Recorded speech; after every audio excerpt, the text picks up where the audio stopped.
Bitter Pill is one of those tracks that is not an alt country track. It's very much I would say an alt rock song to a very large degree.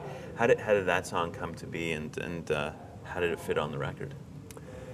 Well, I think it's quite a good example of the sort of mishmash of styles on the record, because, as you say, it's, it doesn't sound much like a country song. It's more probably influenced by all the, the indie bands that we love, and it's sort of, well, I guess actually I think it's got a bit of that sort of West Coast thing to it, or at least to my ear, which was definitely an influence. Sort of, I guess like a kind of somewhere between Tom Petty and Fleetwood Mac, right. maybe, in terms of the actual music. But then the lyrics are more of a country angle, I think. It's a storytelling song, it's very emotional and, very heart on sleeve.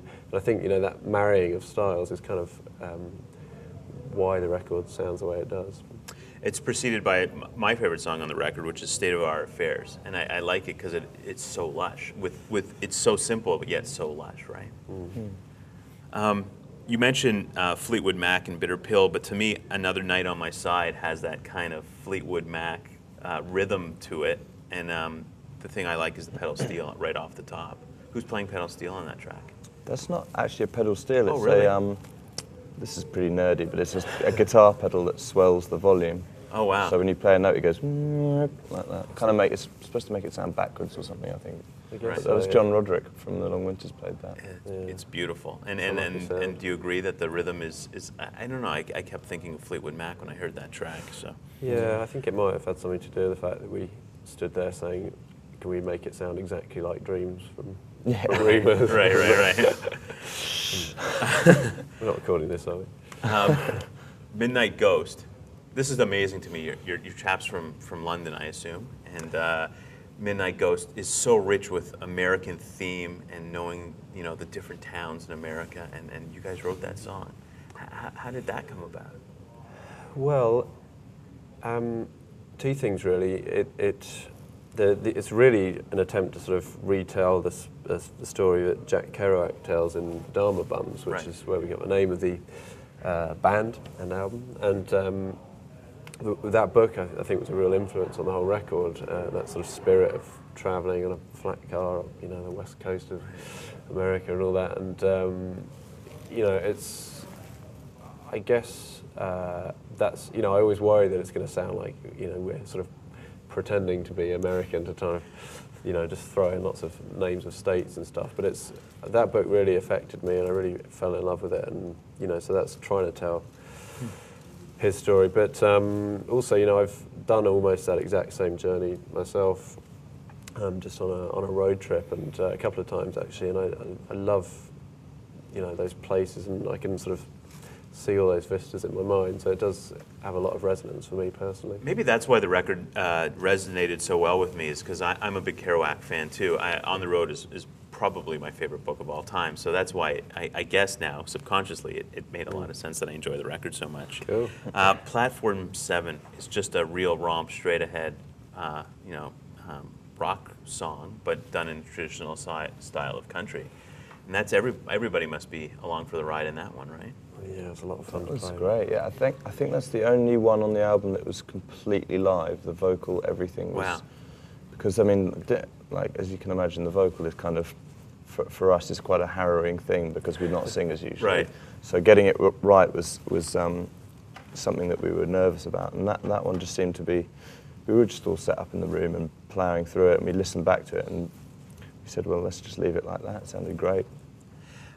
As fun, or as, not fun probably, but as open-minded as Departure is, My is such a sad song. Is that another song that you put pen to paper? That's one of Jesse's actually. Oh, really? It's a real favourite, especially live. It's, well, one of my favourites anyway. It's just sad. Yeah. It's very simple, but I was trying to make it very simple in that the original demo has this, and as the album does as well, has this clock ticking, and I was kind of trying to write a song that was very, very simple, but had this kind of feeling of, life just plods along, and then someday it just stops, which is incredibly depressing. Yeah. So you have this ticking clock that just suddenly stops, and you're left with these very sad violins.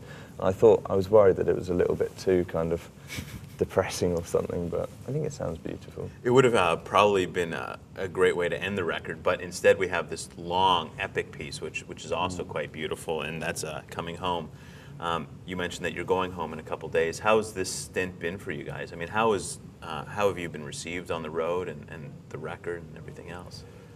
It's just been amazing. I mean, I guess, you know, before we came out here, we had 3 weeks in the UK, which was phenomenal, and you know, it basically just feels like being on the road with a bunch of friends and doing what we love every night, which is basically, you know, playing music we love, followed by hanging out together, which is about as good a life as you could ever ask for. Right. But you know, I can remember being in the studio and we were getting towards the end of the record and feeling a bit sad that it was coming to an end, and we were saying, oh, it'd be great to go on tour with this, and you know, imagine if we could take this around the world. And I think to be out here and you know, to have been all around the States and to be up in Canada as well, is just, you know, it just seems slightly unreal that something that started off as such a tiny little idea has enabled us to do this. But yeah, people have been really, really great to us, and you know, they seem to love sort of dancing to the big kind of hoedown numbers, and for the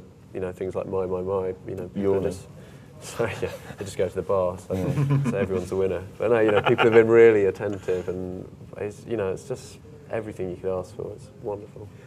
So you go back to your full-time gigs in Keene, but are we going to hear more from Mount Desolation down the road? I hope so. Maybe, yeah. We talked about getting together at Christmas down at Tim's house and having a couple of days of drinking and eating, and maybe play some music, record a little EP or something. I don't know what. The music's just going to become secondary to the whole thing. You know? Maybe. You just want to eat and drink. Well, I get that part. Let's talk. I'd be remiss, since you're both here, if I didn't ask about Keene. You said you're going to go back and start writing again for a new record. Is that the plan? Yeah, I think we're actually about halfway through writing already, and you know, the songs feel really, really great. If that doesn't sound too arrogant. It's the thing. It's the poster behind you. Yeah, that's right. Well, Elegant, you're English and arrogant. So we've got perfect. two of those things. You choose which. You're fairly elegant. But yeah, you know, it feels like everyone's very focused, and we're very excited about the songs. And it, you know, I don't know, it just feels like we're in a very good place and poised to make a really fantastic record. And I think we won't rest until we've done that. So hopefully, I guess we'll sort of start recording in January probably, and hope to have something out in the fall. Cool. Thanks so much for the record. Thanks so much for stopping by, and excited to hear some live stuff now. So cheers. Brilliant. ExploreMusic wears English Laundry apparel.